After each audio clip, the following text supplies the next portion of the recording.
बंद बुलाया गया है बीजेपी की तरफ से, रांची बंद, और बीजेपी के तमाम नेता सीनियर राज्य सरकार पे हमलावर है। इस घटना के बाद कानून व्यवस्था एक रांची बंद है, उधर बीजेपी के नेता प्रदर्शन कर रहे हैं और हेमंत सरकार के खिलाफ नारेबाजी कर रहे हैं।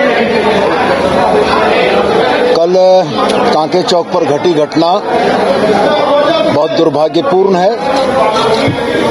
एक हत्या जिसने निश्चित रूप से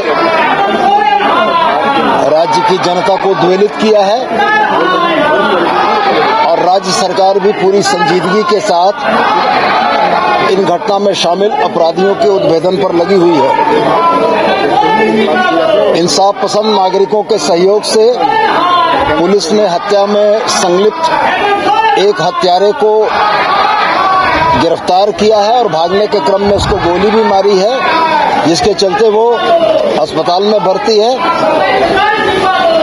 भारतीय जनता पार्टी ने जो बंद बुलाया है वो उनके लोकतांत्रिक अधिकार हैं, मैं उन पर सवाल नहीं खड़ा कर सकता हूं।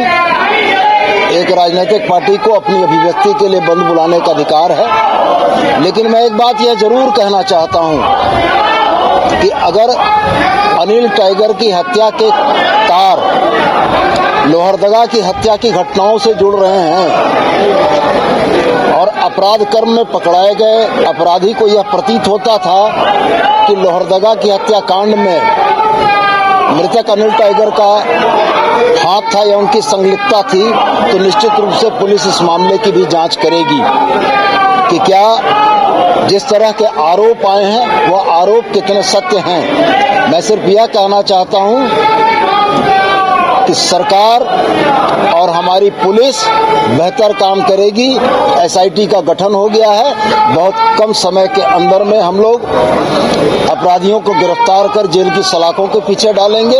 और रह गया सवाल भारतीय जनता पार्टी का, तो राजनीतिक नाटकबाजी से झारखंड की जनता का ध्यान भटकाने का जो प्रयास कर रहे हैं उस प्रयास में ये कामयाब नहीं होंगे, क्योंकि जनता भी इस बात को समझती है कि घटना के तुरंत बाद एक अपराधी को गिरफ्तार कर लिया गया है, दूसरे अपराधी की पहचान सुनिश्चित कर ली गई है और हम ये उम्मीद करते हैं कि बहुत कम दिनों के अंदर में वह अपराधी भी गिरफ्तार होगा और निश्चित रूप से अनिल टाइगर के परिवार को न्याय मिलेगा। सर, उसका कारण ये है सर कि एक चीज तो हुआ है कि थाने के प्रेमाइसेस के बगल में हत्या हुई, सीसीटीवीज बंद हैं और इस तरीके का राजस्थान स्टेट कैपिटल में अगर कुछ घटना हुआ है वो भी थाने के बगल में, तो इसलिए भी एक सवाल उठ रहा है। तो कारण जो भी हो, लेकिन अपराधी हत्या करता है, निकल जाता है, लोग उनको पकड़ते हैं, पुलिस बाद में। स्वाभाविक तौर पर कानून का शासन सिर्फ कानून से नहीं होता है, इंसाफ पसंद नागरिक भी निश्चित रूप से कानून की मदद करते हैं। और मैं धन्यवाद करना चाहूंगा झारखंड के उन इंसाफ पसंद नागरिकों को जिन लोगों की पहल से, जिन लोगों के प्रयास से पुलिस तत्काल हमलावर को गिरफ्तार करने में कामयाब हुई। प्रक्रियागत चीजें हैं कि सीसीटीवी कैमरा क्यों बंद था, निश्चित रूप से इस मामले में जांच होगी और आगे इसके सुधारात्मक उपाय उठाए जाएंगे।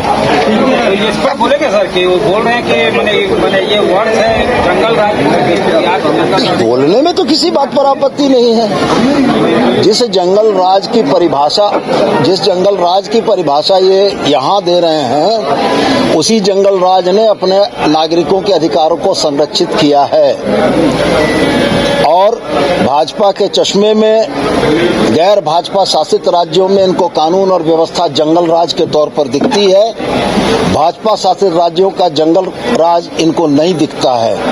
बिहार में चुनाव के दरमियान लालू जी के जंगल राज की बात करने वाले लोग नीतीश सरकार के कार्यकाल के दौरान हुई घटनाओं और जंगल राज पर सवाल नहीं खड़ा करते हैं। तो ये दोहरे मानदंड, दोहरा चरित्र झारखंड की जनता भी देख रही है और निश्चित रूप से जनता भी तमाम बातों का मूल्यांकन करती है। विश्व स्तरीय मेडिकल सुविधाओं से युक्त रांची का देवनिका हॉस्पिटल, जहां है neonatal ICU, burn intensive care unit, modular operation theatre, 24/7 emergency trauma service, multi disciplinary ICUs, emergency care, MRI, CT scan, advance cath lab, fully automated path lab, echo, ultrasound, ultra modular patient beds और pharmacy.